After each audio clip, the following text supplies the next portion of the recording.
As the summer turns to fall, fantasy football drafts will once again bring Americans together for camaraderie and smack talk, as millions of Americans use fantasy sports to supplement their fandom. But one place where fantasy drafts take on a special meaning comes in the unlikeliest of places, at U.S. prisons around the country.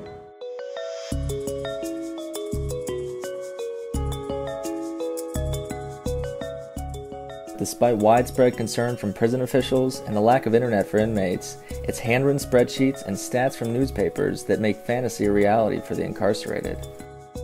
Take it from one former NFL quarterback who used to put up Hall of Fame fantasy numbers. In between his historic performances while leading the Falcons and Eagles, Michael Vick saw the prevalence of fantasy sports during his short stint in prison. You know, it keeps guys engaged.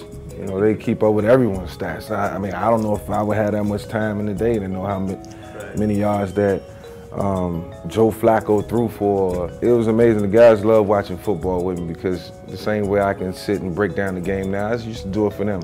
It's difficult to keep up with, but I guess they have teams and brackets and you know, they find a way to make it work.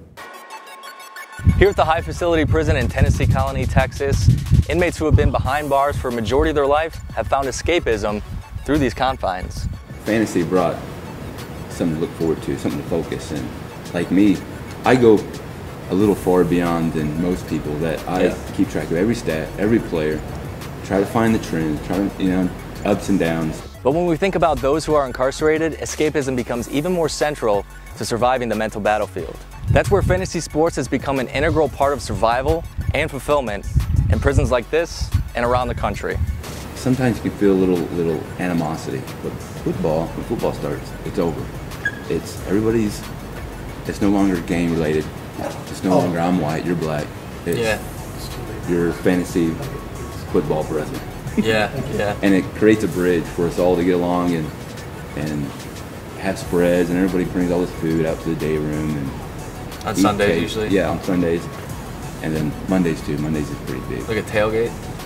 Yeah, it's like a tailgate. Two inmates we interviewed here say that fantasy sports has become what they get up for in the morning, and that managing players and rosters gives them a sense of power that obviously they don't have much of.